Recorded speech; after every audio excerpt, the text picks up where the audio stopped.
Okay, so welcome everyone to the North Carolina Bar Association Center for Practice Management.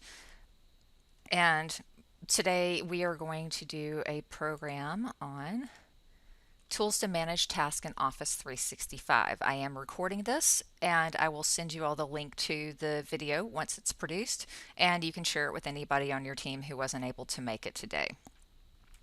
So what we're going to do is go through different tools in Office 365 that you can use to manage tasks, from things that you may have already been aware of in tools like Outlook all the way up to SharePoint. And so I'm kind of going from simplest to most complex. But one thing that I want to note is that as of April 21st, Office 365 is becoming Microsoft 365. So they are rebranding after we all got used to saying Office 365.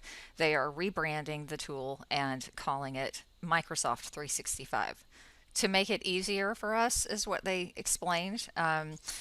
There's two reasons for the rebrand. One, they've kind of simplified the names of the different plans. Most people were using Office 365 Business Premium. That's the product that I'm going to be showing you today. So if you have something other than Business Premium, you may have E3 or E3 Government. All the stuff that I'm going to talk about is in those plans. If you have Business Essentials or Business, some of the things that I show you, you may not have, but hopefully you will have most of this stuff, if not all of it. So again, they're trying to, in quotes, simplify how do you figure out which plan you've got. And the other thing is they wanted to express that when it was called Office 365, you thought that's Microsoft Office, Outlook, Word, Excel, PowerPoint. And the reality is that Microsoft 365 is a better way to describe that this is a product that has far more. And I actually have a little video I'll send you that gives you a sense of all the things you get with this product, because it's well more than just the Office suite. It's you'll see SharePoint, Teams, Forms, all sorts of things. So I will put together a bunch of supplemental resources in the materials I'm going to send you so you can take a look at those. So first thing we're going to do is go through Microsoft Outlook and what you have in Outlook.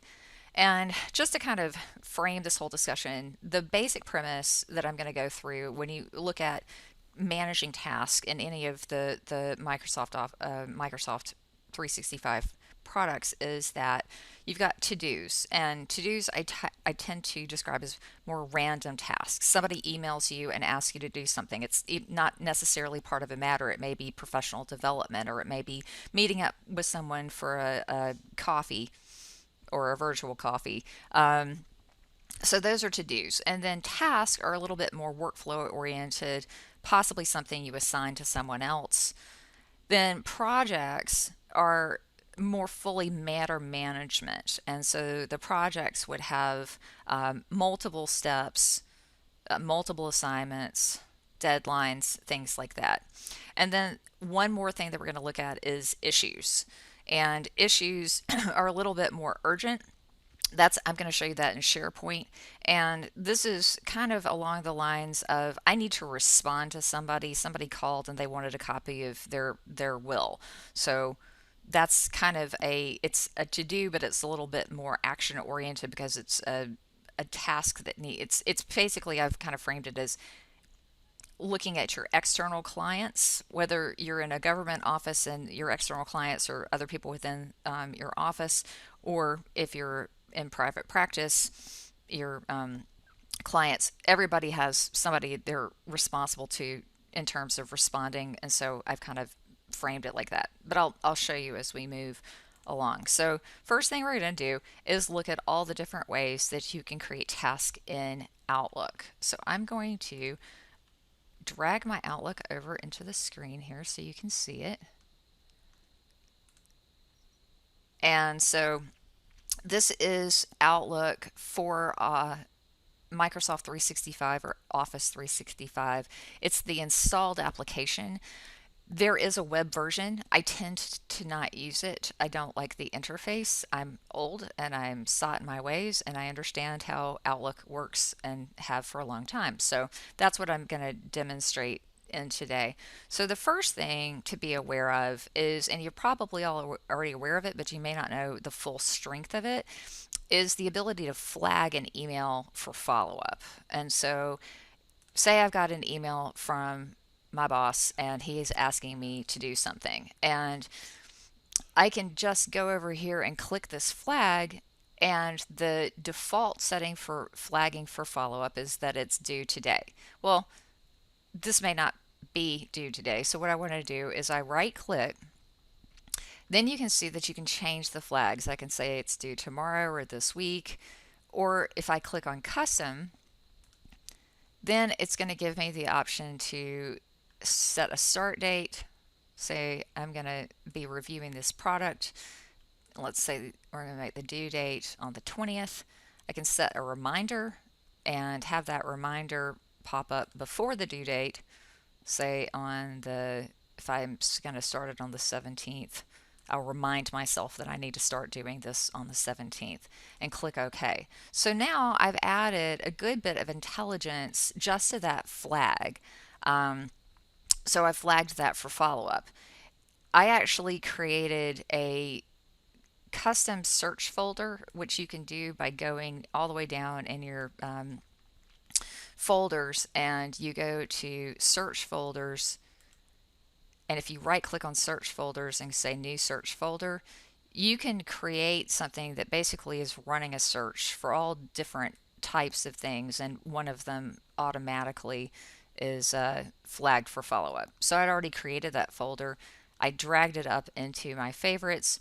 Now if I click on follow-up, anything that I flagged for follow-up, no matter what folder it's in, because as you can see, these are in my inbox, these are in specific folders because I moved them out of my inbox, but that search folder gives you the ability to see everything you flagged for follow-up in one place. So I'm really a big fan of the search folders. So the other thing that Outlook has is actual tasks. And so if you go down to, and it just depends on how you have your screen set up, to task here, I'm going to click on task, and you'll be able to sort by different things. So I'm going to sort by start date. And you'll see that there's a lot of things that are flagged for a follow-up, a lot of things that I am supposed to be doing, many of which I created yesterday just for you. And so I'll reset the start date. So this is this week. This is the one that I just flagged. So when I flag an email for follow-up in my inbox, it also appears in my to-do list. And so that's really convenient because I can also get a different view. The other nice thing is as I go through these, again, it shows me which folder that email is in. And it also gives me context. So if I click on this, I can see here's the two attachments associated with that email. Here is the email itself. I can double click on it and go back into Outlook and look at it more fully, but it's contextualizing this whole thing and taking that email and turning it into an actionable task because I've added deadlines and dates and things of that nature. Now, the other portion of this is task, and these are different from your to-dos that are pulled over from your flagged emails. And you can create tasks separate from emails. I'm also going to show you how to create these in OneNote, and so some of these are being inherited from a OneNote folder that I have. But if you want to create a new task, and this is where it gets fun because you can start assigning things to people. So I'm going to click on New Task.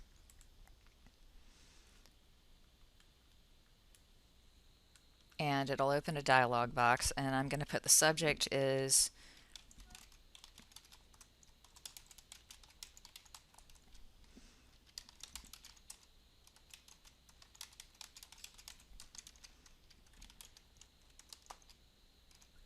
okay. So I've given myself a task, and even spell check works here. I'm going to create a start date. We're going to say we'll do it on the 20th. The due date is going to be the 24th. I can change the priority. I can change the status. This is one of the things that I've never quite loved about the task in Outlook, but you have this status. Then say I want to add a reminder. So we want to set the reminder before the due date. So if I haven't gotten around to noticing this, I'm going to remind myself on the 22nd to do it. And this is actually going to pop up a little reminder on my screen. No matter where I am in Outlook, it'll pop it up just like a calendar event. Now, if I want to assign this to someone, then I go up into here and I click on assign. I have warned my colleagues that I'm using ahead of time that I'm going to be assigning them tasks and to delete them. So you'll note there's two boxes that show up here. So I'm assigning this task to Cheyenne. It'll still be in my task, but I can also check up with her. She's got all this information about start dates and due dates and priorities and all that stuff. And then it's going to keep this copy of the task in my task list complete and send me a status report when the task is complete. So very, very cool stuff. So I'm going to send that along to Cheyenne. So when I send this, I'm not the owner of the task anymore, but it'll still be in my task list and I'll get notification when she does it. So there you can see it's added to my task and it's been assigned to Cheyenne, and when she is completed with it, she will let me know. Now, there's a couple of views that you can use here. I tend to stay in this view, but you can show what's due in the next 7 days. You can view just what's overdue. You can view anything that's assigned to someone else. So don't forget that you have these nice kind of views that you can use. Now, one thing I want to show you is I'm going to show you how to create tasks in OneNote. If you're a OneNote fan, there's a way to kind of manage tasks by leveraging Outlook's task feature from OneNote. So if I've got a task that was created, as you can see, it's, a lot of these are independent from my, they're in my task folder, but they're independent from my email. So where do they come from? It may be that you created it here, but it may be that you created it in OneNote. And so if you go into any one of these down here and click on it, you can see that this is actually coming from OneNote. And if I click on it and I click on my OneNote button, it actually takes me into that OneNote notebook where this task is coming from. So if I needed to see more context about this, if I had other tabs, if I had other information in OneNote about this task, it'll open it up in OneNote, which I think is super convenient. One more thing that I want to show you about tasks in Outlook is I can drag and drop a task from my email. So instead of flagging it, I can just drag it and turn this into a task. So I can drag this over into task. It takes all of the information in the email body and puts it in there. If there were attachments, the attachments would come through. And again, I can add the start date, the due date, the reminders. I can set priorities. I can assign this to someone else just by dragging and dropping that email. So a lot of times people, their inboxes tend to be a lot of their action lists, but email doesn't cause you to react. It doesn't, it's like, oh man, I forgot to do that. So by turning your emails into actionable tasks, I think is a better way of dealing with task management just out of Outlook. So I'm going to switch gears a little bit and I'm going to go into OneNote. And OneNote is a really powerful product that has come out, has been on the market with the Office suite as a separate application or now part of Office 365. there is an app, there's a web version, and then there is the installed software. I tend, again, to like the installed software because it has more bells and whistles than anything else. If you haven't used OneNote before, it's a very powerful product, and there's a whole lot you can do with it. Today, it's a little outside of the scope of what we're going to do. I'm just going to look at task management from within a OneNote notebook. So I am going to open OneNote.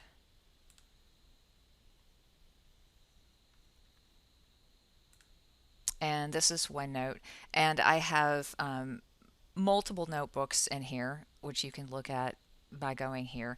And so we're going to look at the Sally and Bob Jones estate notebook. And when you create a new notebook, you can create it for a matter or a project. You can create multiple tabs. You can actually turn these into templates and reuse them. But what I've done is I've created a task list for the will preparation. So if we're dealing with the whole estate, we've got a number of different things to do, but this is the task list for will preparation. And so I've just gone in and typed in a list of things. Right now, the way this is set up, it's not so actionable. It's just a list. And so what I want to do is turn this into tasks. One thing to note, when I create this notebook, if I go to the file menu and go to here's my different notebooks, I'm going to invite people to this notebook, and I am just going to type in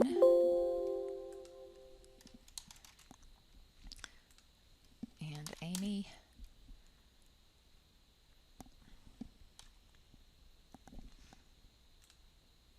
And I'm going to share this with them. And it sends them a little email that says you have access to this notebook now. So we'll go back. Now we can all see this notebook and be more actionable with it. So like I said, I've created this kind of list of things that need to be done for will preparation for the Jones matter. I've put the matter number in here. And so let's turn this into a checklist. So I just select all of these and then I click on the to-do tag.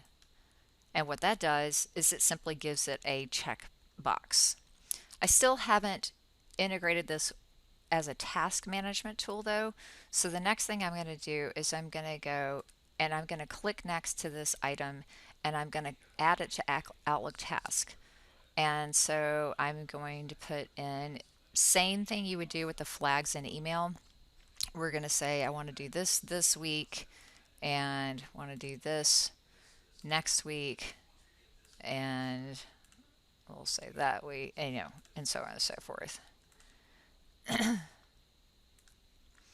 So now once that's been done, I can assign the task and all of that. So we've got this checklist that we set up, and if I go back into Outlook and I look at my task, then you can see that in my task, all those things I put in that Outlook or that OneNote notebook are showing up in my task. And I can go through and edit them as necessary. I can change some of the deadline dates and things like that. I can assign it to someone. So just open it up and I can assign the task. I can edit some of the stuff. And again, give it a little bit more detail, give it more action. And if I want to go back into the OneNote notebook, I can go back directly from there. So that's kind of, it's a little clunky, but that's how you can take a OneNote notebook with lists of things to do and turn them into actionable tasks that show up in your task in Outlook.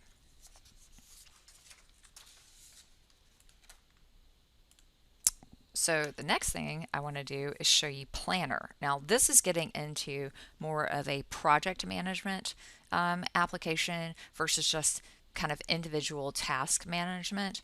So Planner is a product that you get with Office 365, and the orientation is a project management kind of process called Kanban, and Kanban is it actually came out of Toyota, and they literally would have sticky notes up on a board that they would move from place to place as they finished doing the tasks. So we'll look at that a little bit. So what I'm going to do is open Planner.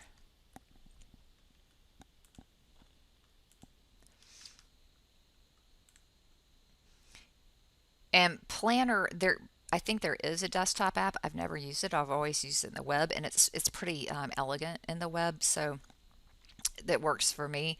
And so one of the things I'll show you about Planner is it's inheriting plans from. I can either create a plan in Planner, or I can create a plan in Teams, but I'm just going to show you Planner first to give you the basic layout of what Planner does. And so this is all the different project plans I'm included in. If I wanted to look at my tasks, these are not tasks from Outlook. These are tasks from project plans that I'm on. So I can see kind of at a glance what's not started, what should be in progress, what I've completed. And if I look at that view, I can look at the different project plans. So we're going to create a new plan, and we're going to give it a name.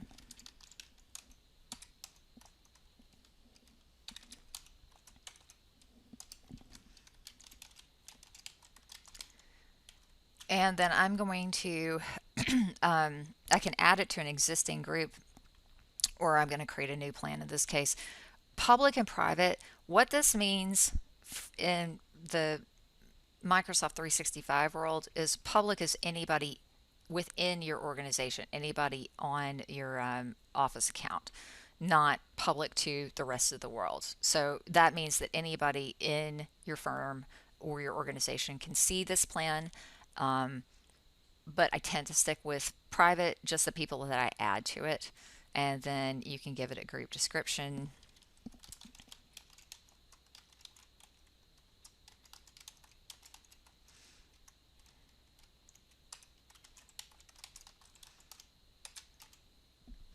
And then I'll create the plan.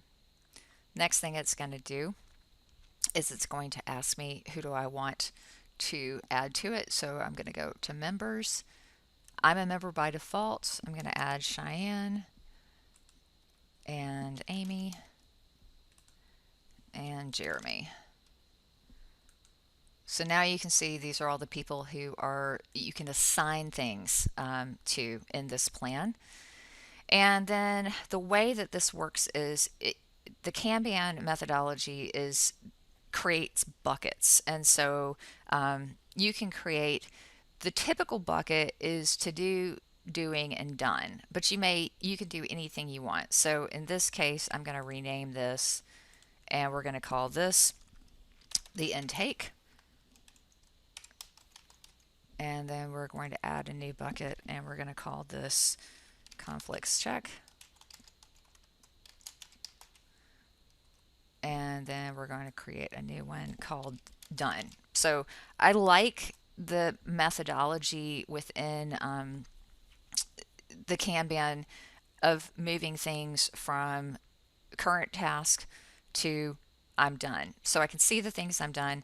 I love checking things off my list. So that's why you don't have to create that, but it is a nice way to kind of keep up with what's happened. So within this, I'm going to create a task in the conflicts check. So the first is and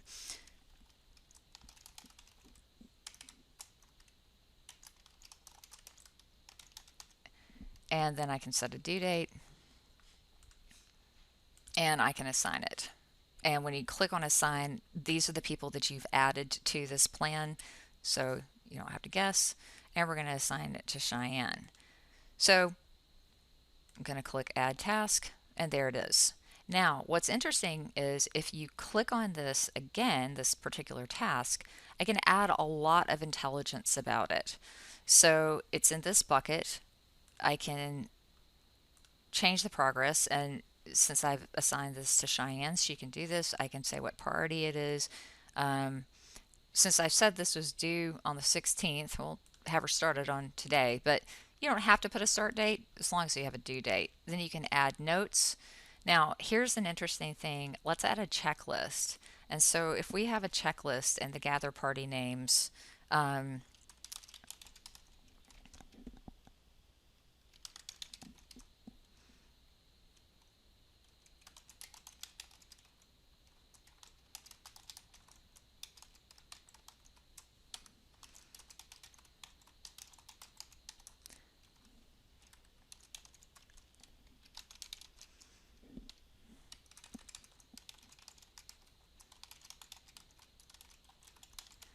so a lot of the times, a task actually has a whole lot of subtasks that have to be done in order to actually complete the task. So in this case, gathering of the party names may require several steps. So you can add that as a checklist into this. If you had a document, like the email that someone sent you, you can add that. You can add more comments to this.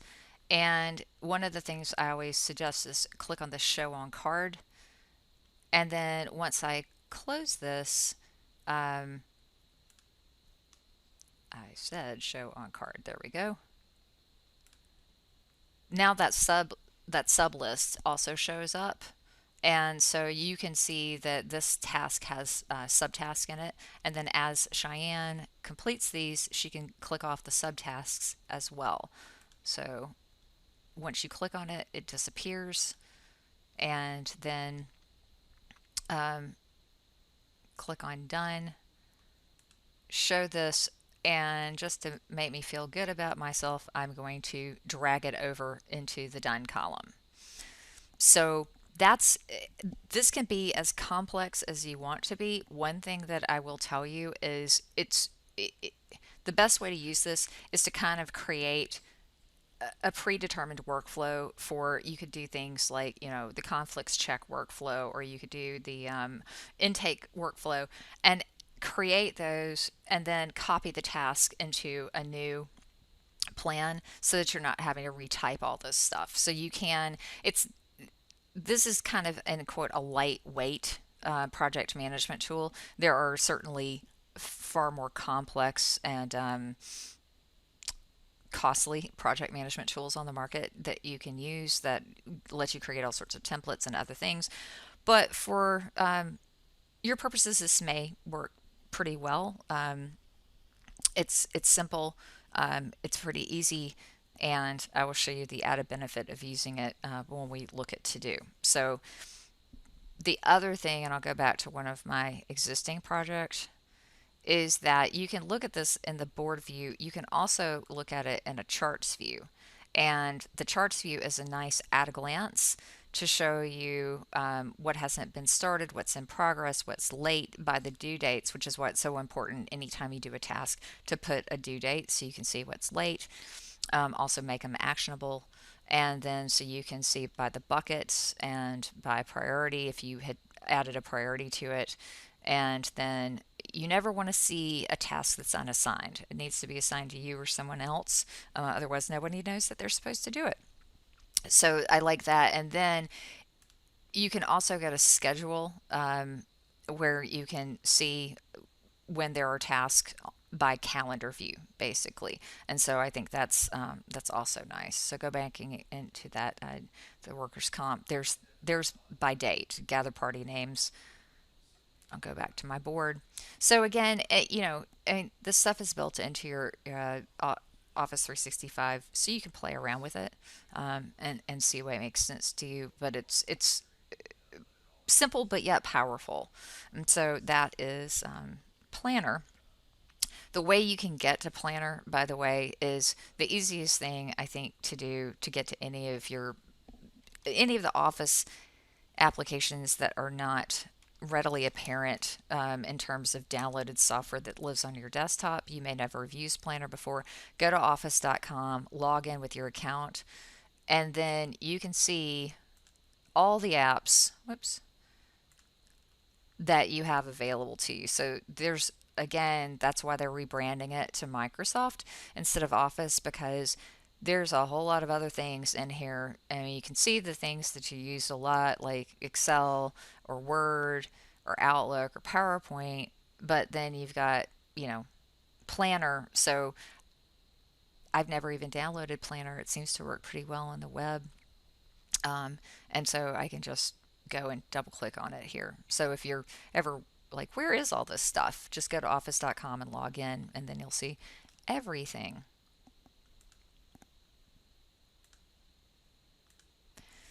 Okay, the next thing I'm going to show you is Microsoft Teams.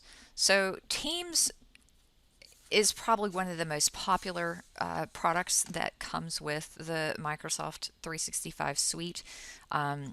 One reason it's got so popular so quickly recently is because it has built-in audio and video conferencing. And so for your team, if you don't want to set up Zoom meetings, you can just have it. You can send somebody a message in Teams and say, "Hey, are you available?" And then click the little phone icon and call them. So I've done lots of Teams meetings just with our internal staff. So Teams creates workspaces, and I'm going to show you kind of what this looks like.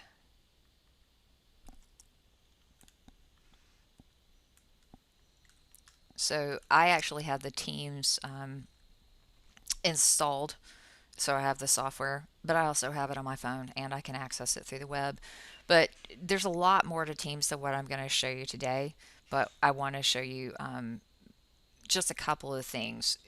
So the way it works is you create a team and then you add people to it, and then you can add what they call channels. So if I add a channel, and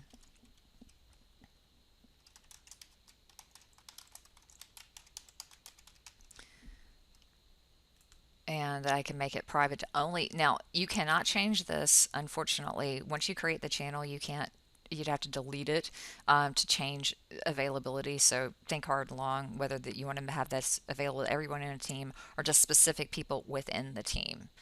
And I'm going to click add. And now I have this little channel. And if I go back into the general one, first you have the ability to post. So I can start a new conversation with Eric or Jeremy or someone else in my team. I removed everybody. But I can have little chats with people.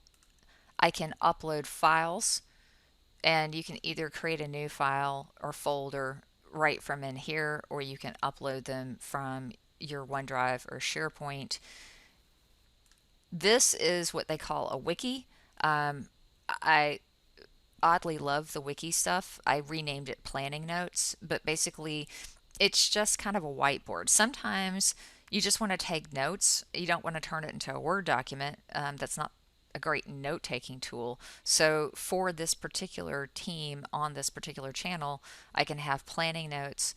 And then I have projects. And if you saw a little green thing flash up, this is actually pulling from Planner. So I can incorporate Planner plans into a team, and I think that's where Teams becomes really powerful. So I'm going to show you how to create a new team and add a plan to it. So I'm going to go down here and create or create a team. I'm going to create a team. I'm going to build one from scratch. It's going to be private, so only the people I invite. And again, it's private or public to your organization, not to everybody. And so what I'm going to call this one is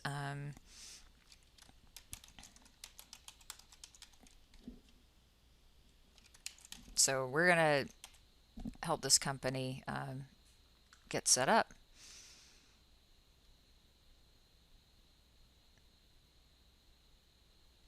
And then I'm going to add my team to this.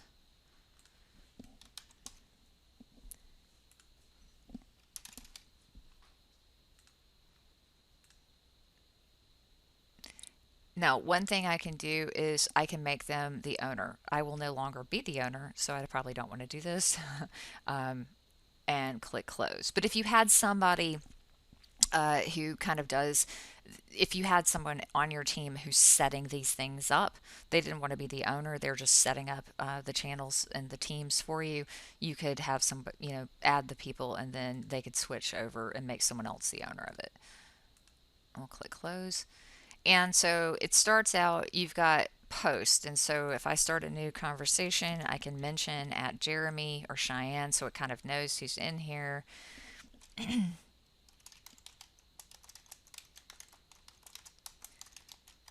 And she will get that. It all of this communication is kept within this particular team, which is great because all the communication around a particular project or matter is going to be kept in one place. Then you've got the files, like I showed you with the other one, and same thing. I can add new files, I can drag and drop folders. The wiki, again, I renamed. You can rename these things whatever you want to. So if I right click on it, I can rename this to planning notes. Now it's called planning notes, and basically you can add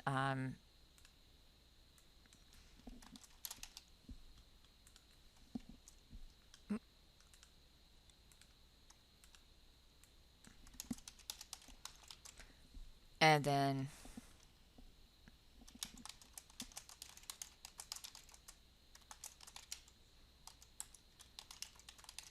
and so on and so forth. When you click this little button here, it adds a new section. And then you can add new pages. So you can get pretty granular even with just the kind of wiki notes. But what I wanted to show you in terms of kind of the task management is that you can add planner to teams. And the reason I think that's really powerful is because it gives you more context. So planner is just that project plan. With this, you've got associated files, you've got kind of white paper notes, you've got the communication around it. So if I click on this button here, you can see all the different things I can add as tabs. So I'm going to click planner, and you can either create a new plan or use one that you've already created. I'm going to create a new one.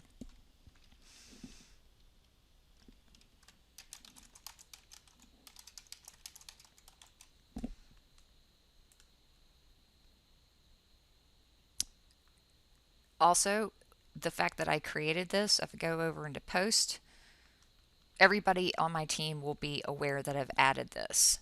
And also you can message people kind of directly by mousing over their name and sending them a direct chat. Otherwise, everything that's communicated will be shared with everybody. So we'll go back into Planner. And so in this case, we're going to have different buckets. So I'm going to call this one and then we'll add a bucket.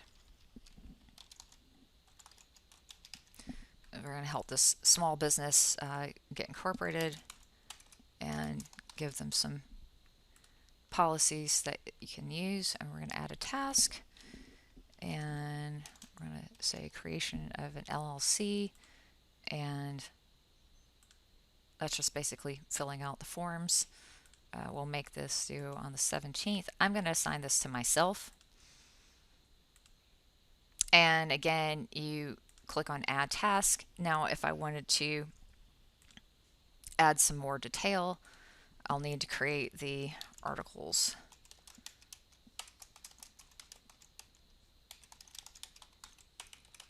With incorporation.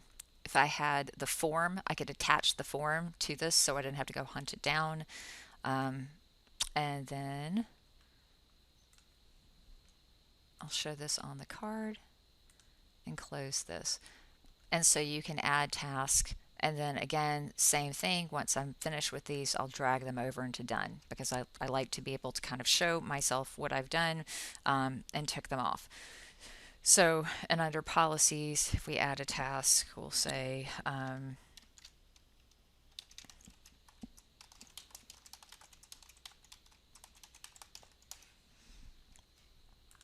and set a due date. We'll assign it to Amy and add task. So that's how you use Planner, but giving it the full context of the communication and the files and the other things in Teams. I think Teams is really powerful. I like having the ability to separate the communication about a particular matter out from email and have it appear here in Teams so it's all in one place, everything that I need to know about it.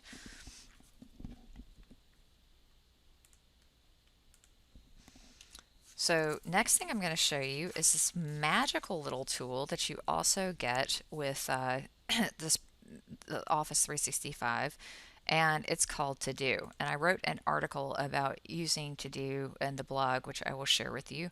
Um, but To Do is very cool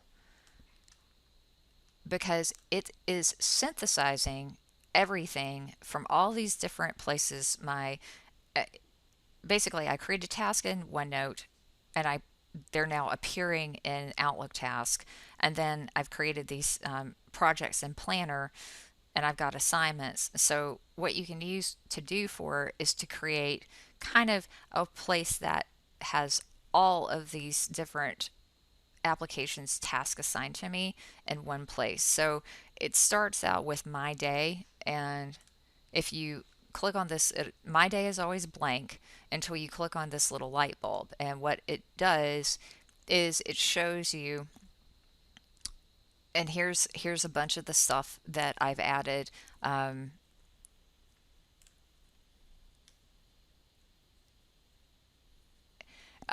Somebody's asking planner teams to duplicate tasks. Yes, you can duplicate tasks and to kind of turn them into templates. Um, so hopefully that answers your question. But the question was in Planner and in Planner through Teams, can you duplicate tasks? And you can. You can copy tasks.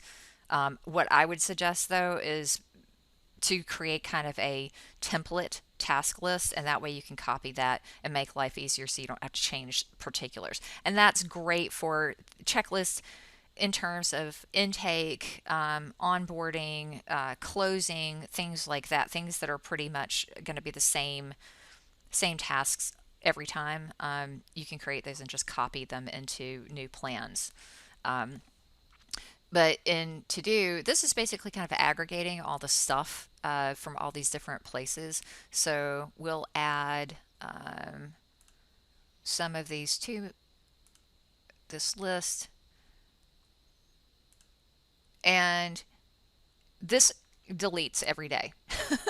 um, it's just kind of to give you, like, you can go through, see all the different things that might be assigned to you or on your to-do list, and add them to my day. So, don't go crazy.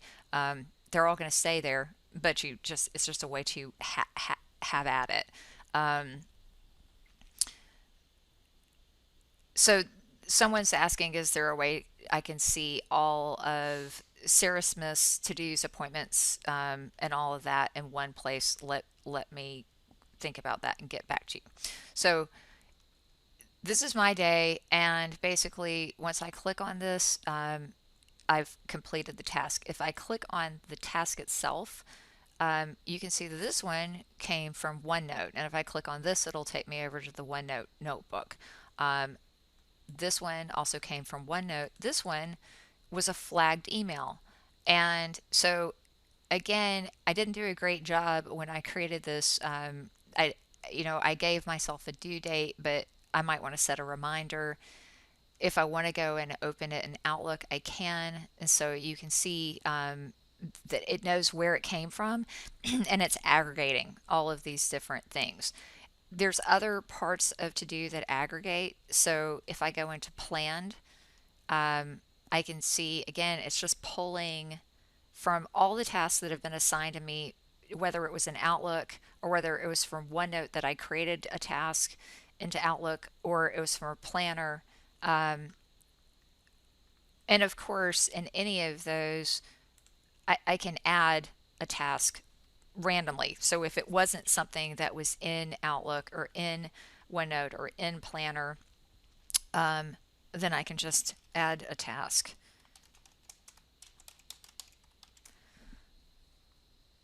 And similarly, you can give it a due date. once I hit enter, I can remind myself, add a due date, add notes, add files, all that kind of good stuff. So all of this at the top of to do is just kind of my my stuff. And it again, it's just pulling what what you've been done, what's outstanding that you've created, where it came from. If something is specifically assigned to you, it pulls it in from here. And you can take these and drag them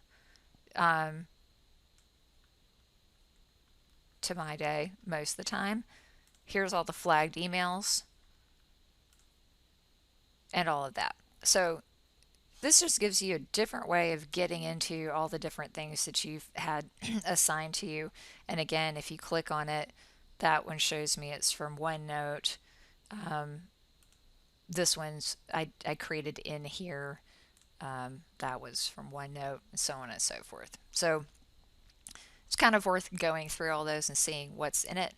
But I think the real strength and interest in this is these lists, and this is where the collaboration part comes in. And so if I create a new list, and I'm going to call this list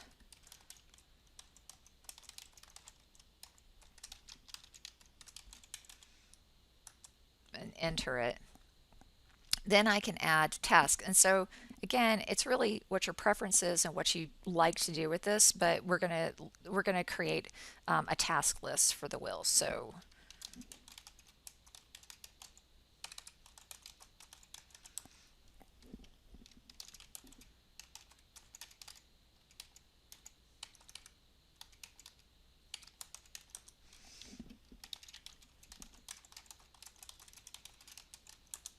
okay, excuse my bad spelling. For each one of those, I can go in and I can add additional steps.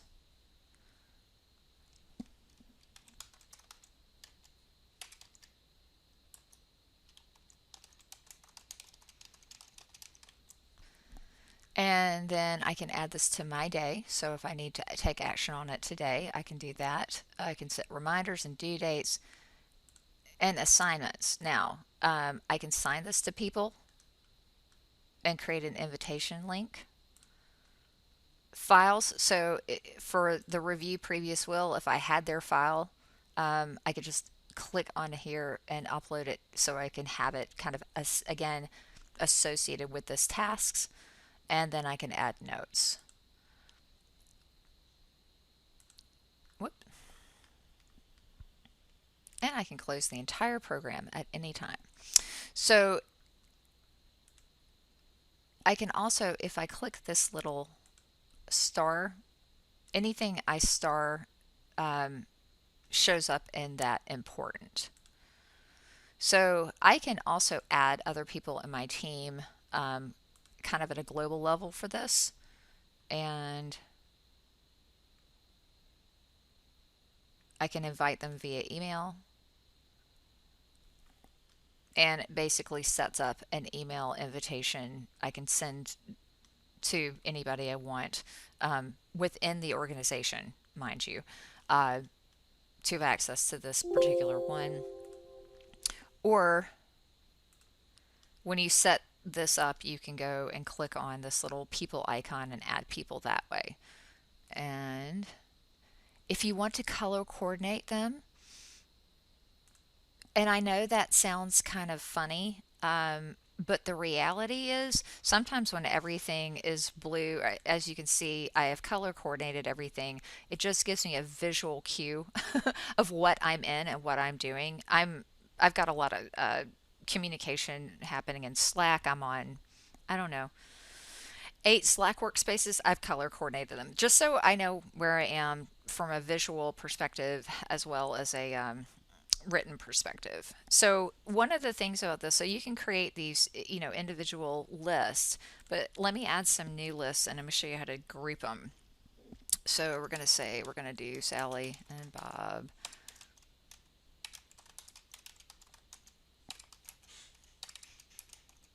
And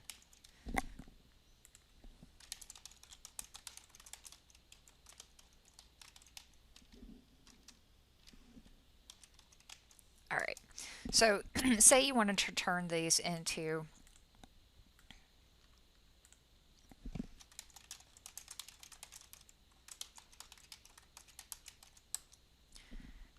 a grouping, and nobody else is going to see the grouping.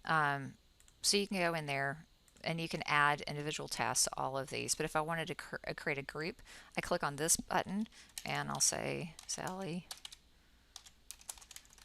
Bob, plan, and then drag and drop these into the group. Where did I lose my group? No, no.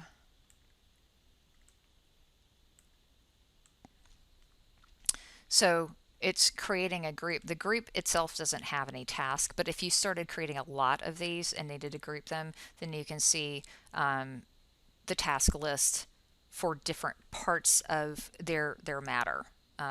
Obviously, I mean, I've picked some pretty easy, super simple because I don't want to take too much time. But that's basically to do. It's worth playing around, seeing what you like about it. But I do like that it kind of aggregates everything. So if I feel like things may be falling outside of my attention, then I can get to them all in one place. Okay, this is the most complex, and I'm going to try to do it very quickly. And this is SharePoint. And so SharePoint really requires some training. It's very, very powerful. It's also very, very confusing. And so I'm going to show it to you mostly to say if you have a IT team or someone who really wants to dig into this, it's worth getting some training to find out how to effectively leverage it because it's not super intuitive. But SharePoint is basically kind of the what's backing up all of these different applications. And so if you go into SharePoint, you'll go, well, I don't remember creating all this stuff. That's because all of these teams are basically the underpinning technology under Teams is SharePoint in a lot of cases. So anytime you create a team, it also creates a SharePoint site and you can add to it. So I'm going to show you kind of what that looks like. So if you want to create a new one, you just click create site and you can create with either a kind of news post or what they call a team site. And a team site is really more about having an intranet for your team. So I'm going to go into one I already created here. And it's not very pretty. You can make it much prettier. I just did this quickly. And so you can kind of have a communication and a news feed with your people here. It's more kind of chat oriented. And then you can add different what used to be called web parts. I don't know what they call them now. I think they're still called web parts. But kind of pre-created little things. So if you click on add list libraries and other apps, you can create a document library. You can create custom lists.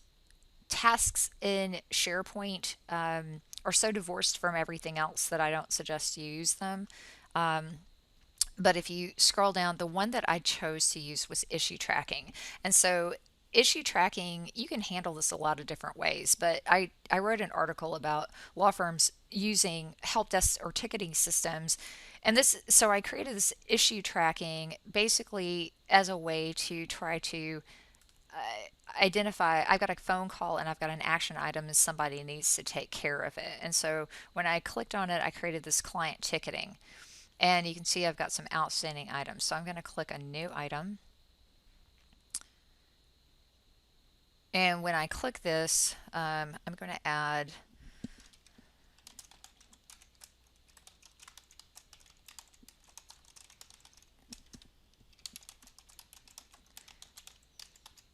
and then you can add someone's, I'll assign this to myself. This is where the ticketing kind of thing comes in. This is an active ticket or it's been resolved or closed. In IT world, this is something that needs to be acted on while it's active. Then I would mark it as resolved if I took the action on it. But that would mean that I had let Sally know what her trust balance was, and I mark it resolved, and you may have a supervisor go in and actually close it out or make sure that Sally confirmed that she got it and everything's good. You can prioritize it, you can add descriptions, categories, comments, due dates, all that kind of good stuff. So I'm going to cancel it. So I've got some over here, but one of the things, if you saw the categories and you go, well, what are the categories? So let's look at what the categories are. Category 1, 2, and 3 is not all that useful. So if I wanted to edit parts of this, what I'm going to do is I'm going to click on the very upper right hand side under settings, and I'm going to I'm going to open this, and then I'm going to do that so it knows where I am. And then I'm going to go into list settings, and then I can make all sorts of granular changes, set up workflows, all sorts of other stuff. But in category, if I click on that, we're going to say potential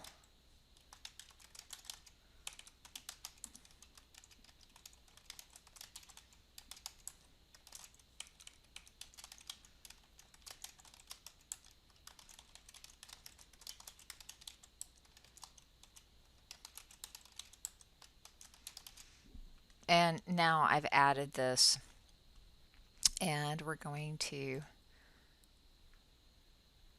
save it. Hopefully this saved.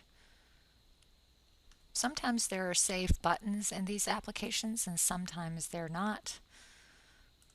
I'll just hope that it's saved and go back.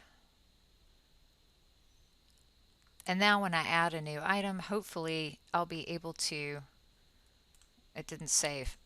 There's bound to be a button somewhere. This is, again, I haven't been trained on SharePoint since MOS 2003 server. So it takes a little while. It's better to have somebody who knows what they're doing. But it's really powerful because what happens is then once I create this, if I added a new item to it, I can actually, and I'll show you.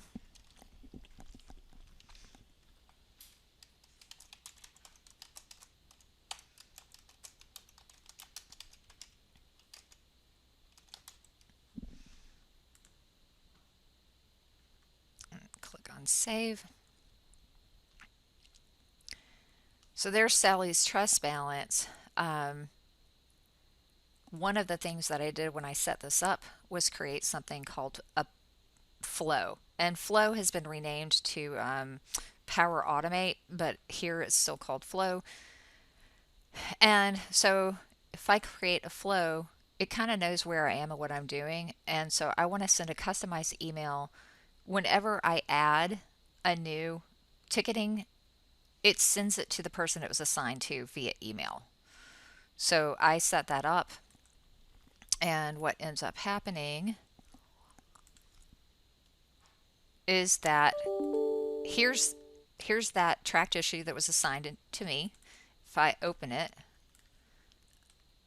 then I can see what it is, and then I can flag it for follow-up, and it will appear in my to-do, and it will also appear in my Outlook task.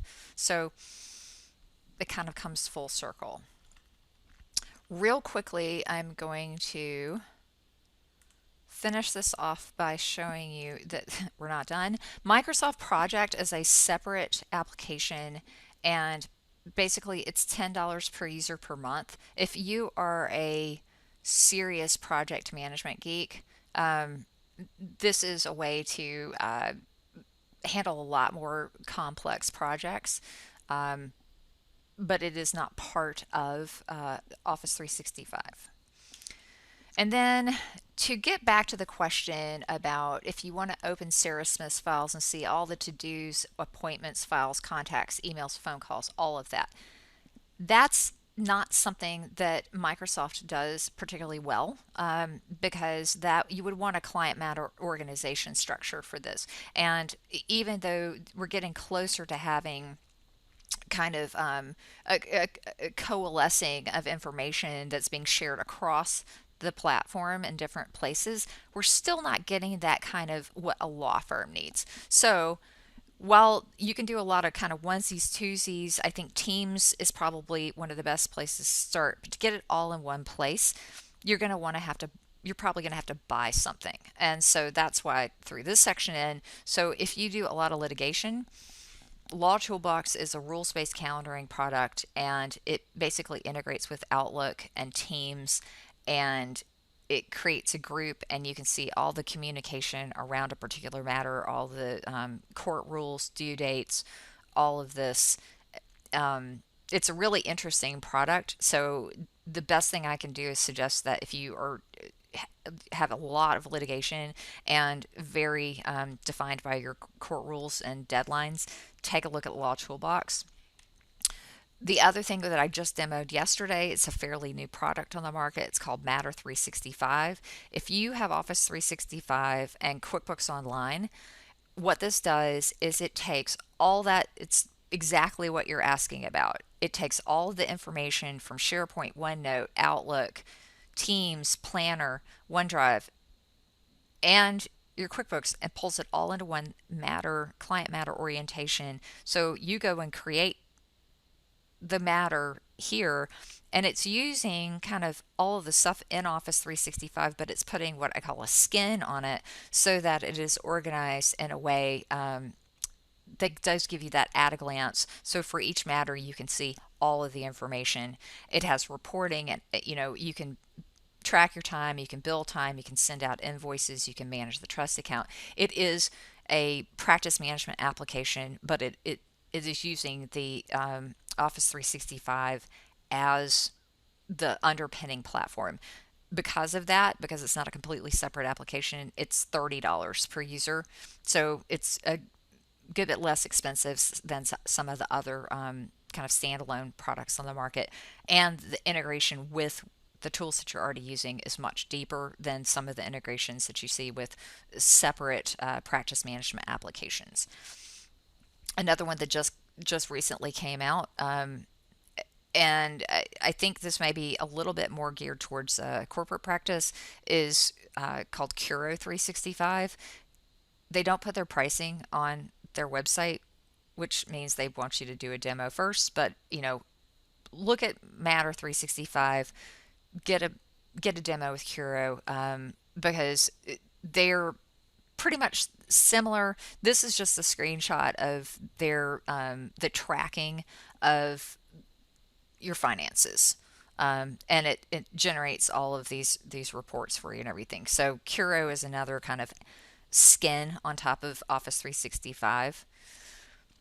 And with that, I'm going to stop the recording and let y'all ask questions, but I really appreciate your time. Sorry I went so long, but there is so much in Office 365, about to be Microsoft 365, that it's absolutely worth creating a couple of tests, playing with it, creating some, templates, being able to apply those in places. And even if you're all by yourself, just being able to keep on top of all those things you flagged for follow-up and then never actually did. So you can turn them into actionable things instead of it's still sitting in my inbox not doing much for me. So let me stop the recording. I appreciate it, and then I'll take your questions.